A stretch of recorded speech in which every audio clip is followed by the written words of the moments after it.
मेरा अगर कोई मुझसे पूछता है कि जीवन का मतलब क्या है, अगर इसलिए सीरियस हो जाता है कि जीवन बाय डिफ़ॉल्ट सफरिंग में मानता हूँ मैं कि जीवन किसी को मिला भी है, जिसको भी इस धरती पे जीवन मिला है, अगर बहुत गहराई में हम जाएंगे तो सफरिंग के लिए मिला है। गौतम बुद्ध जब एनलाइटेंड हुए थे तो उन्होंने पहले ये बोला था कि जीवन ही दुख है।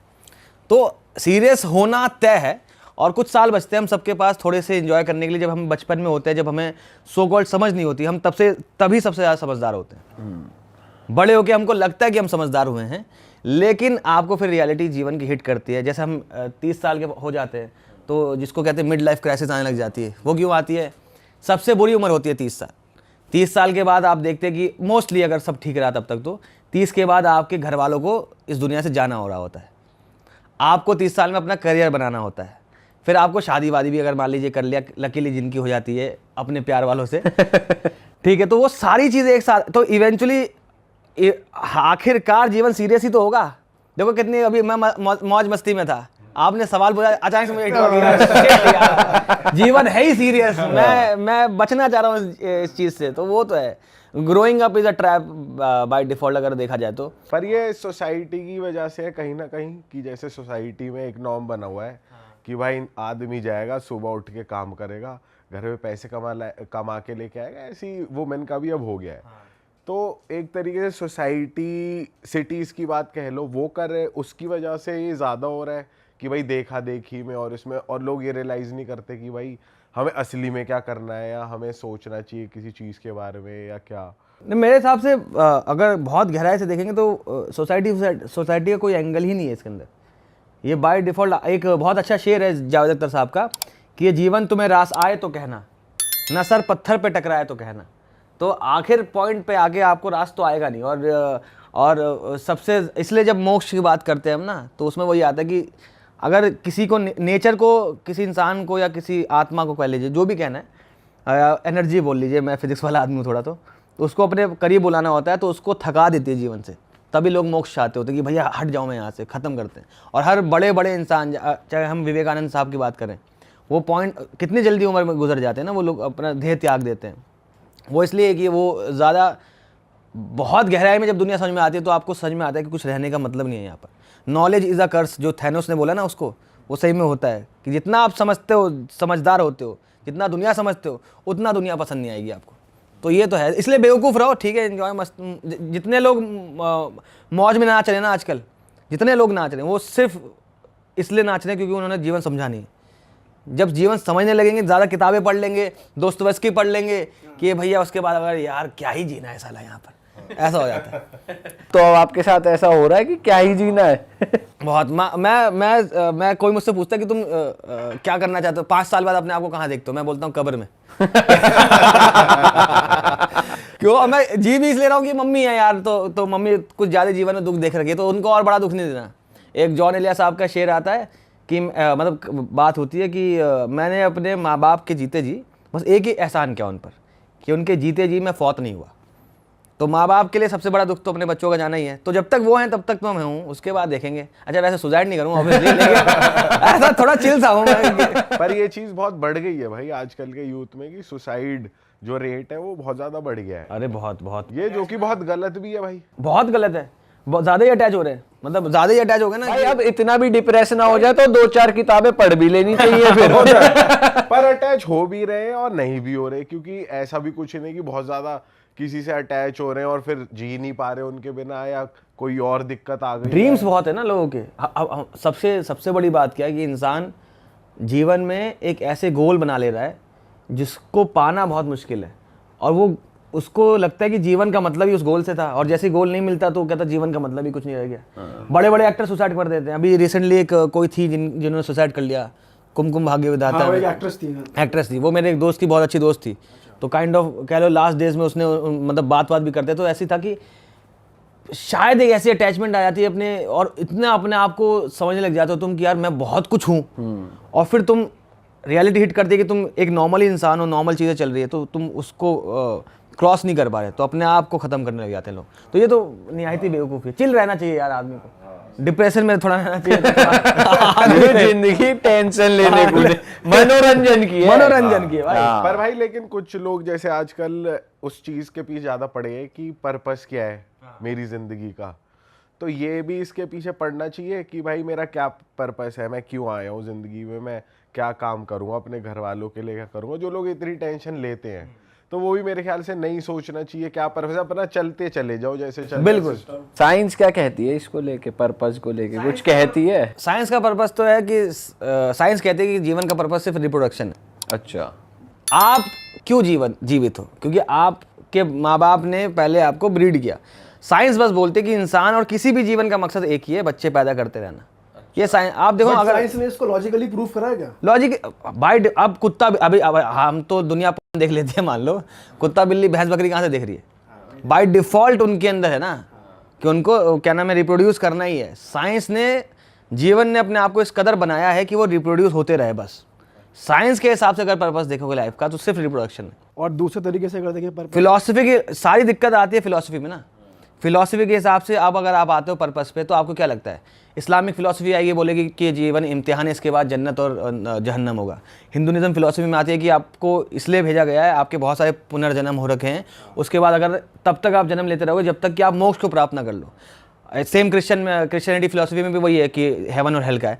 हर फिलॉसफी बात कर रही है। साइंस और फिलॉसफी में अंतर क्या है? फिलॉसफी होती है इंसानों के हिसाब से, मतलब ये सब्जेक्टिव टाइप है कि मेरे हिसाब से कुछ और है, आपके हिसाब से कुछ और है। दुनिया लड़ रही है हिंदू मुस्लिम क्रिश्चियन में, क्यों लड़ रही है? कि मैं ठीक हूँ, मैं ठीक हूँ। साइंस सीधे बात करती है ऑब्जेक्टिव कि ये सत्य है। साइंस ने कहा कि हाँ जीवन का मतलब रिप्रोडक्शन है, तो इसको आप नकार नहीं सकते। साइंस फैक्ट पे बात करती है, फिलॉसफी भावना पे बात करती है। और इसी वजह से हर इंसान अपने जीवन का मकसद अलग लेके आता है। हर इंसान का अलग ही इस पे टेक है। जैसे अभी इन्होंने बोला कि अगर जीवन में क्या पर्पस है, कई इंसान होगा कि भाई मौज मस्ती में रहो, कई होगा कि यार जीवन को बहुत गहरे से समझो, कई होगा पोइट्री करो, कई बोलेगा कि भैया एक्टर बन जाओ, उनके लिए पर्पस ये है। एक सिंपल सीधा आंसर नहीं है ना। साइंस ने फैक्ट बोल दिया कि तुम्हें रिप्रोड्यूस करना है, इसके बाद अब जब तुम दिमाग लगा रहे हो तब दिक्कतें आ रही है कि अब क्या करना है क्या नहीं करना है तुम्हें पता ही नहीं। आपके जैसे मेरे हिसाब से यार चलो मैं सूफी ट्रैम का पेज बनाऊंगा, साइंस की बहुत सारी वेब सीरीज बनाऊंगा, अपना शो कर रहा हूँ इल्यूजन, मान लो ऐसा दुनिया में उम्मीद दूंगा लोगों को, लेकिन ये कब तक है? ये आपका ओनली पर्पस नहीं है एक तरीके हाँ, हम सोचते जिंदगी भर इंसान सोचता रहेगा कि उसका पर्पस क्या है। एक ऐसा इंसान बताओ जो एट द एंड आके समझ गया हो कि उसका पर्पस क्या है। जो अपनी फिलॉसफी से, मजहब से अटैच है, वो समझ जाते हैं। वो बोलते हैं कि हाँ जीवन का मतलब है मोक्ष पाना, या जीवन का मतलब है कि भैया ऊपर जाके स्वर्ग या नरक में जाना, इतना समझ जाते हैं। जो फिलॉसफी से अटैच, उनको अंधे यकीन में मान लिया है। जहाँ वो भी क्वेश्चन उठा लेंगे कि अच्छा तुम बोलते हो कि यार जीवन इम्तिहान है, तो यार मुझसे पूछा अगर किसी ने कि तुम जीवन इम्तिहान है अगर, तो मैं तो बैठना ही चाहता था जीवन में, मैं इम्तिहान में बैठना ही चाहता था। या तुम बोलते हो कि यार जीवन में हम जन्म तब तक लेते जा रहे हैं जब तक कि हम मोक्ष को प्राप्त ना कर लें, तो भाई पहले बार जन्म क्यों लिया? मेरे पुराने जन्म के कर्म बहुत खराब थे, मैं इसमें भुगत रहा हूँ। सबसे पहले जब जन्म लिया मैं, तब तो कोई कर्म ही नहीं थे, मैं जन्म क्यों लिया? करेक्ट। तो जब उस फिलॉसफी पे सवाल उठ जाएंगे तो फिर हिंदू मुस्लिम का एंगल आ जाएगा, फिर मुझे जेल हो जाती है, एफआईआर हो जाती है। तो इसलिए मैं बोलता नहीं। तो साइंस में लॉजिक के हिसाब से आंसर है, फिलॉसफी में आंसर नहीं आ सकता, ऐसा है। तो भाई साइंस का आपको सबसे बढ़िया कॉन्सेप्ट क्या लगता है, या कोई ऐसी चीज जो जिसके बारे में आप भी सोचते हो? जैसे साइंस भी बहुत सारे कॉन्सेप्ट्स लेकर आती है। जैसे मैं एक बुक पढ़ रहा था लिविंग अनटेथर्ड, तो उसमें ये हो रहा था कि मतलब है तो वो ऐसे सोल और ये फिलॉसफी, पर वो ये कहते हैं कि भाई जो भी तुम्हारे सामने रियलिटी अनफोल्ड हो रही है ना, वो होने में बिलियंस ऑफ साल लगे हैं। कहीं पे कोई केमिकल रिएक्शन हो रहा है बहुत दूर कहीं, जिसकी वजह से दुनिया बनी। तो मेरे को तो मतलब वो बेसिकली ये बताना चाह रहे थे कि तुम इतने इंपॉर्टेंट नहीं हो कि तुम्हारे लिए हो रहा हो ये सब जो भी हो रहा है, तो पहले इससे डिटैच हो जाओ, थोड़ा ईजी लो। तो मेरे को थोड़ा समझ में आया कि भाई कहाँ कोई सही तो बात है यार, कहीं कोई गैस फट रही है, कोई स्टार पे रिएक्शन हो रहा है। तो मेरे को लगा यार फिजिक्स में भी दम तो है, पढ़ी मैंने कभी नहीं। तो मैं आपसे जानना चाहूंगा कि आपको ऐसे कौन से कॉन्सेप्ट्स है जो ऐसा लगता है कि हाँ यार। सबसे मस्त तो यार टाइम के राउंड है। और जैसा आपने बोला कि कितने बिलियन ऑफ साल से पहले वो फटा, मैं बोल रहा हूँ कि एक कंसेप्ट आता है टाइम इज़ रिलेटिव, कि टाइम सबके लिए अलग तरह से बहता है। और यकीन मानना जो बिलियन साल आप बोल रहे हो वो साल बीते ही नहीं है। फिजिक्स में एक ऐसा टर्म आता है कि अगर आप किस जगह से देख रहे हो दुनिया को, वो मैटर करता है। अगर मैं लाइट होता, फोटोन होता, तो मेरे लिए टाइम बहा ही नहीं होता। मतलब कि 13.8 बिलियन ईयर्स पुराना हम बोलते हैं यूनिवर्स को, थोड़ा मुश्किल सा हो जाएगा ये, कि ये 13.8 बिलियन ईयर्स पुराना यूनिवर्स है हमारा। लाइट के हिसाब से टाइम बीता ही नहीं है।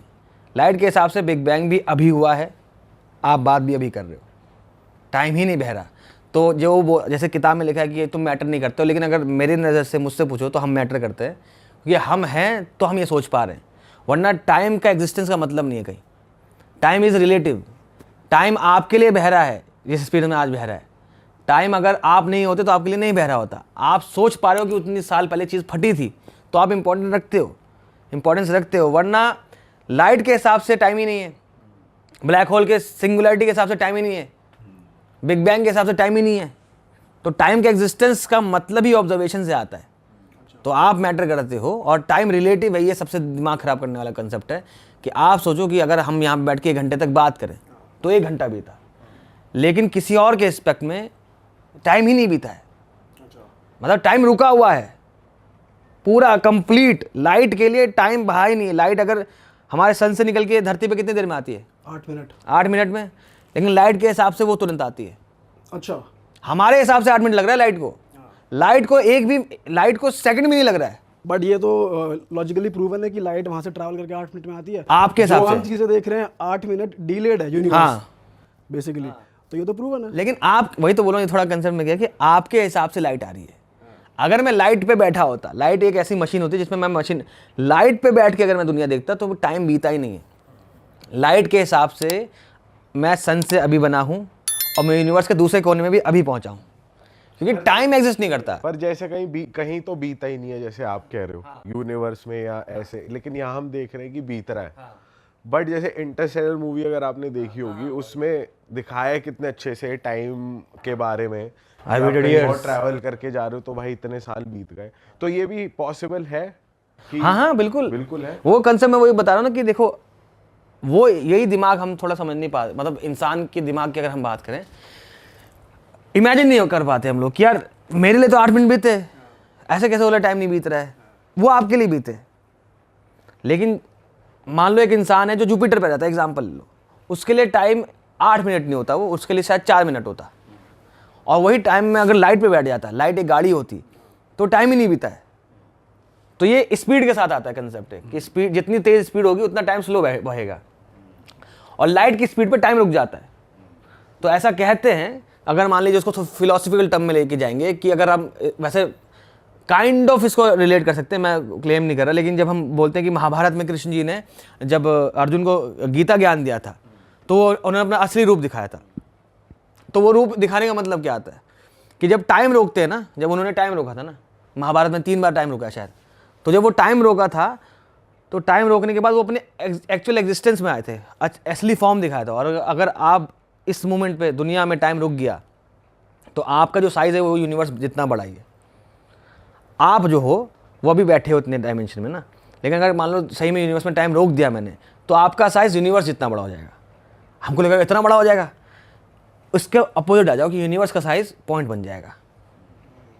टाइम ही उसको, मतलब ये जो स्पीड उसको स्पेस टाइम का ज्योमेट्री होती है, वो उसको एक डायमेंशन दे रहा है। लाइट की स्पीड पे जाकर जब टाइम रुक जाता है तो डायमेंशन खत्म हो जाते हैं।